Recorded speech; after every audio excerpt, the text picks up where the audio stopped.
മുത്തുമണി sir, ഷെർലിംബായുടെ daily ബ്ലോഗിലേക്ക് എല്ലാവർക്കും സ്വാഗതം. അപ്പോൾ ഇന്ന് ഡെയിലി ബ്ലോഗ് കാണിക്കാൻ പോകുന്നത് നമ്മുടെ ഒരു മാമലക്കണ്ടം പോകുന്ന ഒരു ചെറിയൊരു വാട്ടർഫോൾസ് ആണ്. അപ്പോൾ ഓക്കെ, സെറ്റ്.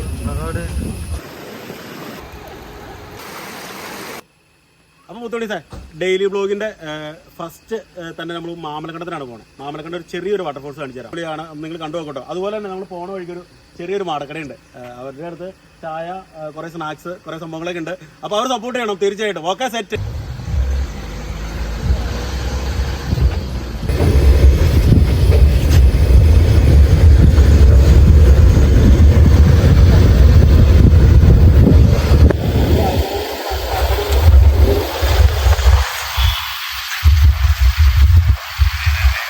മുത്തോടി സാർ, ഇത് മാമലക്കട പോകണ ഒരു ചെറിയൊരു വാട്ടർഫോൾസാണ്. അത്യാവശ്യം വെള്ളമൊക്കെ ഉണ്ട്. കുറേ ടൂറിസ്റ്റുകാരൊക്കെ കൂടെ വന്നിട്ടുണ്ട്. ഒന്ന് കണ്ടത്.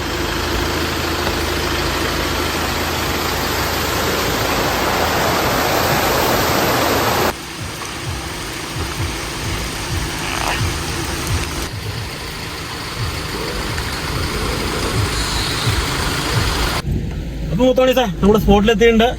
അപ്പോൾ കാണാം.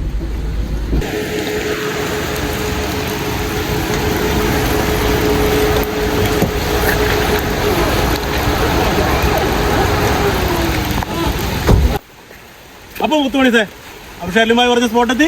കമോൺ. അപ്പം മുത്തുമണി സാർ, ഇതൊന്നുമല്ല വെള്ളച്ചാട്ടം, ഇത് സാമ്പിൾ പഠിക്കട്ടെ. അപ്പോൾ പോരെ മുത്തുമണി സാർ, ഇതാ ഷെർലിംബായി പറഞ്ഞ അത്ഭുതം. സാധാരണ വാട്ടർഫോൾസ് താഴെ നിന്നല്ലേ കാണാൻ പറ്റുള്ളൂ. ഇത് വാട്ടർഫോൾസിന് മേളിൽ നിന്ന് നല്ല വ്യൂ കാണാം. കണ്ടു.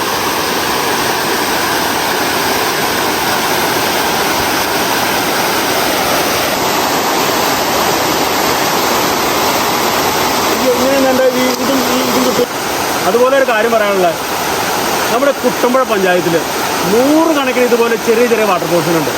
ടൂറിസം മേഖലയിൽ ഏറ്റവും കൂടുതൽ വികസിക്കാൻ പറ്റുന്ന ഒരു പഞ്ചായത്താണ് നമ്മുടെ. അപ്പോൾ പഞ്ചായത്തുകാരും നമ്മുടെ സർക്കാരും എല്ലാവരും ഇടപെട്ടത് ടൂറിസം മേഖലയാക്കി മാറ്റണം. അതായത് ഇവിടെ ഇടലോസ്കി സ്ഥലങ്ങളുണ്ട്. അതായത് വാട്ടർഫോൾസും മാമലക്കണ്ട സ്കൂളും അങ്ങനെ ഒട്ടനവധി ഇഷ്ടംപോലെ സ്ഥലങ്ങളുണ്ട്. അപ്പോൾ എല്ലാവരും ഷെർലിംബായുടെ വീഡിയോ സപ്പോർട്ട് ചെയ്യണം. ഓക്കെ.